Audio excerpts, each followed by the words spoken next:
जय श्री कृष्ण दोस्तों, कैसे हो आप सभी। उम्मीद करती हूँ कि आप सब बहुत ही ज़्यादा बढ़िया होंगे। और आज सवेरे सवेरे हमारा पूरा गांव सुनसान है। लगता है गांव वालों ने रात को करण अर्जुन की मूवी देखी है। तो चलो थोड़ा हम भी अमरीश पुरी जी का डायलॉग बोल देते हैं। कहाँ मर गए गांव वालों, ठाकुर दुर्जन सिंह के डर से कहीं गांव छोड़कर तो नहीं भाग गए। बाहर निकलो, किस बिल में छुप कर बैठे हो तुम लोग। लेकिन तभी हमारी माता जी हमें आदेश देती है कि जाओ। अब कहाँ जा रही हूँ ये तो आप लोग मेरी परछाई से पता लगा ही सकते हैं। और हमारे गांव में आपको जगह जगह पर ये चीज़ देखने को मिल जाएगी। और ये है हमारे गांव की कच्ची पक्की सड़कें। पक्की तो क्या है, कच्ची है। और फिर घर आकर लहसुन को सुखा देते हैं धूप में। और हम लोग इसे धूप में क्यों सुखा रहे हैं, किस लिए सुखा रहे हैं, ये सब तो आपको कल के व्लॉग में ही पता चल पाएगा। क्योंकि कल शुरू होने वाला है हमारा मिशन 2। बल्ले बल्ले हो गई आज तो। चलो ये काम तो हुआ। अब बैठ जाते हैं माता श्री की थोड़ी सी मदद करने के लिए, क्योंकि माता श्री ने अपना मिशन चालू कर रखा है। ये काम करना कितना बेकार होता है। एक एक करके तोड़ो, ऊपर से इसकी खुजली इतनी होती है कि पूछो मत। और गाइस, आज हमारी दादी बहुत ही ज़्यादा सैड है, क्योंकि दादी जी ने अपना चश्मा खो दिया है। ये अपना चश्मा कहीं रख कर भूल गए हैं। और लाख कोशिशों के बाद भी इनको याद नहीं आ रहा है कि इनका चश्मा कहाँ रखा है। चलो इस बात पर मुंह मीठा हो जाए। और गाइस, ये चॉकलेट मुझे काफ़ी मेहनत के बाद मिलती है। मतलब कम से कम 10-15 मिनट तक हम काफ़ी विनती करी, हाथ जोड़े, उसके पैर छुए, ना जाने क्या क्या कर दिया मैंने इस चॉकलेट के लिए। तब जाके कहीं उसका दिल पिघला और मेरे को एक चॉकलेट दी। 1-2 घंटे की कड़ी मेहनत के बाद हम अपने काम को अंजाम दे देते हैं। और इतनी मेहनत के बाद सिर्फ इतनी ही फली टूट पाई है। चलो जितनी तोड़ी उतनी ही सही। चलो अब इनको सुखा देते हैं धूप में। अगर इसको धूप में नहीं सुखाया गया तो हमारी पूरी की पूरी मेहनत बेकार चली जाएगी। और यह हमारी मौसी माँ भी अपने कल के मिशन के लिए शुरू हो चुके हैं। अपने अस्त्र शस्त्र तैयार कर रहे हैं। चलो हमने फली धूप में सुखा दी।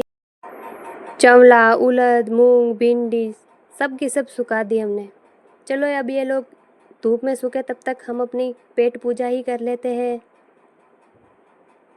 मेरे को खाना अच्छा नहीं लग रहा था, इसलिए मैं खाने लग जाती हूँ ककड़ी। और ये ककड़ी बाकी ककड़ियों से बिल्कुल अलग है। ये खाने में बहुत ही स्वादिष्ट होती है और इस सेहत के लिए भी बहुत ही ज़्यादा बढ़िया होती है। मतलब इससे निमोनिया, निकाला ऐसी बीमारी नहीं होती है। चलो इसको फटाफट से सारे वस्त्र उतार देते हैं और इस पर छिड़क देते हैं नमक और मिर्ची। और फिर इसे खा लेते हैं। फिर अपने प्रधानमंत्री के साथ निकल जाते हैं हॉस्पिटल के लिए। अब हॉस्पिटल पहुंच ही गए हैं। फिर हॉस्पिटल में मैं करने लग जाती हूँ थोड़ा सा डांस। पता नहीं मेरा क्या होगा रे बाबा। बीमारी तो मुझे पकड़ कर ही बैठ गई है। तो सबसे पहले डॉक्टर ने मुझे चेक किया और फिर निकाल दिया एक इंजेक्शन भर के मेरा खून, जो मैंने काफ़ी मुश्किल से बढ़ाया था। हे भगवान, कुछ तो दया करो, कितनी बार अपना खून दे चुकी हूँ। और फिर बोलते तेरे अंदर खून की कमी है। बताओ, जितना खून मैं इकट्ठा करती हूँ वो तो तुम निकाल लेते हो, फिर बोलते हो खून की कमी, खून की कमी। और मुझे बना दिया 3 दिन के लिए पेशेंट। चलो कोई ना, जब तक ये हाथ में रहेगा तब तक घर का काम तो नहीं करना पड़ेगा। अब बीमार तो होते रहेंगे, लेकिन पानी पूरी खाना भी बहुत ज़रूरी है, क्योंकि लड़कियों के लिए सबसे बड़ी दवाई तो पानी पूरी है। और ये है खमानपुरा की सबसे फेमस पानी पूरी, कृष्णा पानी पूरी। फिर मम्मी और सिस्टर लोग खाने लग जाते हैं दही पूरी। मैं नहीं खा सकती, पहली बार ऐसा हो रहा है। फिर चले जाते हैं किराना शॉप पर और वहाँ से खरीद लेते हैं घर के लिए कुछ सामान। अब घर पहुंचकर रवि लड़ाई ना करे हमसे, इसीलिए इसके लिए ले लेते हैं हम एक डब्बी वाली कुल्फी और निकल जाते हैं घर की ओर। लेकिन तभी रास्ते में हमारी बाइक को लगने लग जाती है प्यास, इसीलिए पहुंच जाते हैं पेट्रोल पंप पर और इसको पानी पिलाकर निकल जाते हैं घर की ओर। घर पहुंचते ही इसको चाहिए थी ये डब्बी वाली कुल्फी। और सबसे पहले ये इसको सूंघेगा। फिर रात का खाना खाने के बाद माताजी बनाने लग जाते हैं हमारे लिए देसी दवाई। और देसी दवाई खा खा के मैंने अपनी खांसी को शायद परमानेंट तो नहीं कर दिया। इस दवाई के लिए एक नींबू लेकर उसको पहले सेक लेंगे और काली मिर्च भी कूट लेंगे साथ में। थोड़ी देर इनको सेकने के बाद में इन्हें बाहर निकाल देंगे ठंडा होने के लिए। दवाई ये रही। मेरी खोपड़ी में कितना टेंशन है तेरे को मालूम है क्या? दवाई ये नहीं, ये नुस्खा भी काम करेगा या नहीं। तो सबसे पहले इसके पीछे लगी इस मिट्टी को हटा लेते हैं, क्योंकि चूल्हे में सेका है तो थोड़ी मिट्टी तो लगी होगी। और इस दवाई को खाने के बाद में पानी नहीं पीना है, इसे खाकर सो ही जाना है। क्या मतलब है कि आधे या 1 घंटे तक पानी नहीं पीना है। और आज हमारा छोटा बाबू हमसे नाराज़ हो गया था, क्योंकि कल के व्लॉग में आपने देखा ही होगा हमने कान्हा जी का प्रसाद बनाया था। वैसे तो वो मेरे लिए दवाई थी, लेकिन इसको वो दवाई बहुत ही अच्छी लगी और इसे ये कान्हा जी का प्रसाद समझ बैठा है।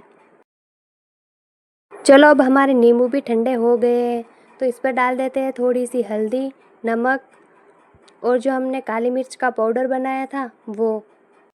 वैसे इसका स्वाद तो बहुत ही बेकार लगा, लेकिन ये नुस्खा थोड़ा थोड़ा काम कर रहा है। लेकिन कहते हैं ना कि दर्द हमेशा कड़वी चीज़ ही काटती है, चाहे फिर वो इंसान हो या दवाई, क्या फ़र्क पड़ता है। तो आप लोग भी अपनी ज़िंदगी में थोड़े से कड़वे लोगों को रखा करो, क्योंकि उनसे मदद की उम्मीद तो नहीं कर सकते, लेकिन हमें अपनी लाइफ में कैसे आगे बढ़ना है ये उनसे ज़रूर सीख सकते हैं। इसीलिए लाइफ में कुछ कड़वे लोग तो होने ही चाहिए, क्योंकि अगर तुम कोई गलती करोगे ना तो वो बार बार आकर तुमको बोलेंगे कि तुमने ऐसा किया, वैसा किया, ऐसा किया।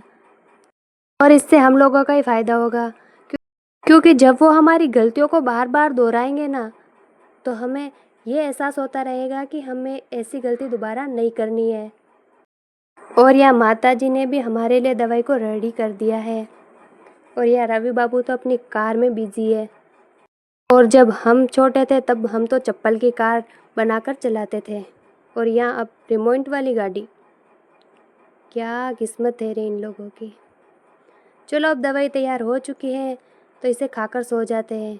सो गाइस, अब हम मिलेंगे नेक्स्ट व्लॉग में। तब तक के लिए बाय बाय, राधे राधे, जय श्री कृष्णा।